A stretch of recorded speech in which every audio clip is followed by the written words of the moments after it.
What's going on, everybody? Today Ratchet Wrenches is back for another video, and today I got a mod for the GTI. I know it's been a long time since I did an upgrade aftermarket part on this because I didn't really think I was going to, because I figured I was going to sell it, but I got a catch can for it, and I got a CTS Turbo, as you can see right there. I'm very fond of CTS Turbo parts. I have their intake, I have some other stuff by them. They're a very reputable brand. I'm not sponsored by them, so don't think I'm trying to sell you on it. But today I'm going to kind of do like a tutorial, not really a vlog. I'm by myself, so I'm going to try and get the best shots I can. Alright guys, I'm going to be using the GoPro head strap.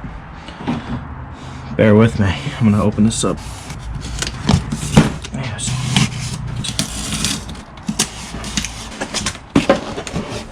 Alright. Now we get into the fun part. Some heavy duty fittings. There she is. Alright guys, so this is everything CTS Turbo gives you in the catch can kit. Very nice material for a catch can. Comes with the boost tap, the manifold plug, whatever you want to use it for. The PCV block off plate, so it allows you to use the OEM fitting here, and then these are for the new lines there, which will connect to this. The return line and the feed line, stuff like that. Nice bracket, very lightweight, but you got the nice little hardware for the screws and everything. And this is going to be a really easy tutorial. I guess you're gonna have to reuse the OEM fittings there, or bolts and screws and whatnot, and then these must be for the bracket. But without further ado, let's get into the installs. Alright, so first things first, I have an aftermarket PCV block off plate. For those who don't have any mods to it, they might have the standard PCV, so it'll be a little different procedure, but it's going to be the same parts or same materials. You need a T20. Let's break these loose. They should be pretty loose. Let's see if I can get in there without an extension. Oh yeah. And clearly someone did a hack job on this, so it has a screw as well, and rather than the T30. So I'll just get everything out first. They have little washers, so just be careful that you don't lose them. So we got all the screws out. Now I'm just gonna kind of pull this apart. This, I'm gonna have to figure out what's going on with this. I'll probably cut the tape off, and I might be able to peel it off. Yeah, there we go. Plastic, man, it breaks all the time. All right, it's gonna be difficult for me for some reason.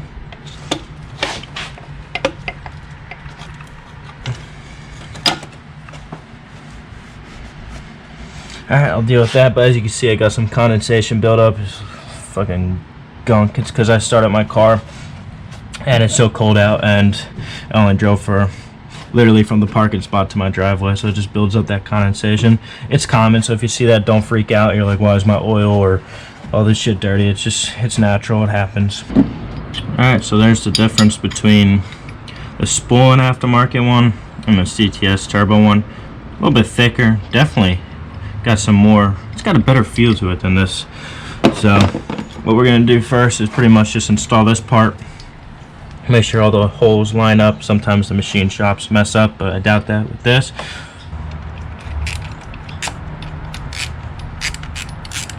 So I'm just getting them in there right now. I'm not really tightening down. Alright, so I got the block off plate all hooked up now.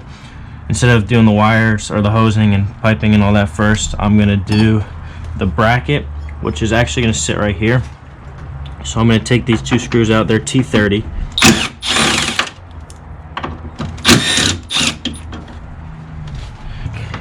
Oh yeah, that'll work. Line those bad boys up.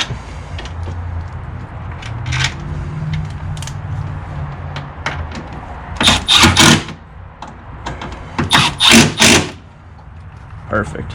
Alright, so with these screws, just be careful not to over tighten them. This is plastic, so if you strip it, that's why we had to do a regular screw on this. We had to put one of those plastic inserts where it screws in and spreads out, so it stays in there tight. So that's good. I'm gonna get this back on while I'm here. There we go. Alright, so now I'm gonna hook up the catch can here, and then I'm gonna feed the hoses under there. It's going to sit like that.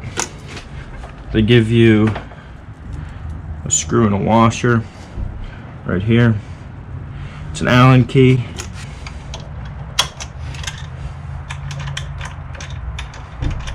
Alright, so I got it all hand tight. I'm just going to screw these in. It is a 5 Allen key. Alright, that's very sturdy actually for that little bracket like that. So now I'm going to run the hoses under and connect them. And then that's pretty much it. It's a super easy tutorial. When you want to empty the catch can, it's actually the same size Allen key as these. There's 4 here. Twist it off, or it might drop off. And that's it. So let's get the hoses. Alright, for that boost tap here, they give you, it's a nice CTS. I'm not going to use it. I already have a boost tap or a boost plug or whatever for my boost gauge here. But usually from the stock PVC, there'll be 2 hoses that actually come from here, and one will connect to here. So obviously with the aftermarket catch can, it deletes those hoses and routes it a different way. So this will have to be plugged with this, but if you already have a boost tap, you won't have to use it. So let's see.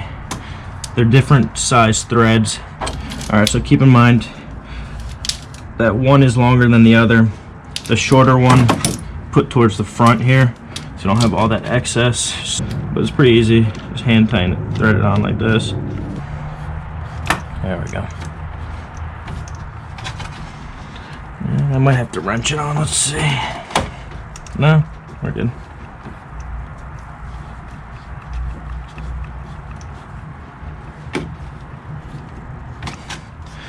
Very long thread. I guess it'll tuck under like that. I don't know, we'll have to figure out a way to mount this. I don't like it like that. And the longer one will go like this.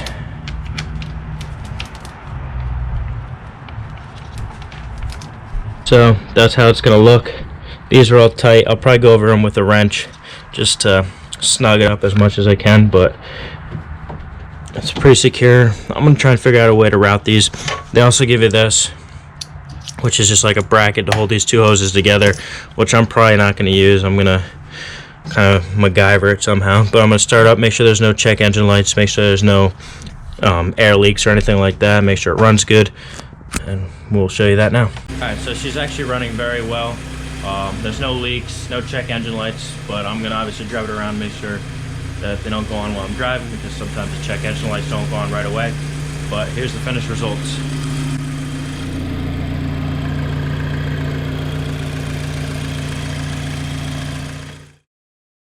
Alright guys, that's it for today's video. If you guys enjoyed it, please give it a thumbs up. Make sure if you're new to the channel, subscribe. It helps us out a lot. We're very close to 4,000 subscribers.